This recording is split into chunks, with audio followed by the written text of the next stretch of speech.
মৌলভীবাজারের শ্রীমঙ্গল উপজেলা পরিষদের মহিলা ভাইস চেয়ারম্যান মিতালী দত্ত ক্ষমতায় অপব্যবহার করে পারিবারিক সম্পত্তি জোরপূর্বক দখল করার অভিযোগ উঠেছে। মৌলভীবাজার থেকে তিমির বণিক জানান।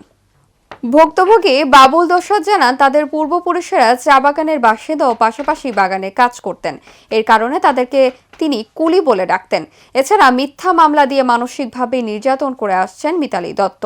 রোববার শ্রীমঙ্গল শহরে একটি রেস্টুরেন্টের হলরুমে জেলা উপজেলার বিভিন্ন গণমাধ্যম কর্মীদের উপস্থিতিতে এসব কথা বলেন বাবুল দোসাদ, সঞ্চিতা দোসাদ ও তার পরিবারের অন্যান্য সদস্যবৃন্দ। তারা আরও বলেন, আমরা নিরীহ ও আইন মান্যকারী, তাই সামাজিকভাবে এই বিষয়ে চেয়ারম্যান মেম্বার সহ মুরব্বিয়ানদের নিকট ন্যায্য বিচারের দাবিতে দাঁড়ে দাঁড়ে ঘুরেও ফলাফল শূন্য। কারণ তিনি উপজেলা পরিষদের ভাইস চেয়ারম্যান বলে কথা, এই কারণে কোনোভাবে পারিবারিকভাবে নিষ্পত্তি হয়নি।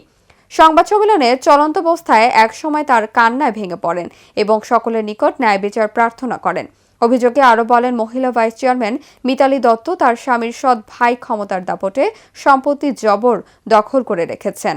তবে এই বিষয়ে মিতালী দত্তের সাথে যোগাযোগ করলে এই বিষয়ে অভিযোগ অস্বীকার করে জানান, তার শ্বশুর তিনি নিজের অংশের সম্পত্তি বিক্রি করে মৃত্যুবরণ করেন এবং এই বিষয়ে সুপ্রিম কোর্টে মামলা বিচারাধীন রয়েছে।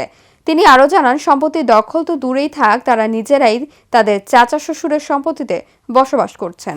মহিলা ভাইস চেয়ারম্যান আমাদেরকে অশ্লীল ভাষায় গালিগালাজ করে এবং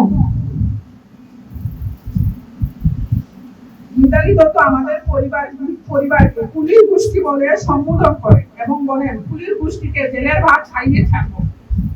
আমরা বংশ পরম্পরায় চা শ্রমিক সন্তান।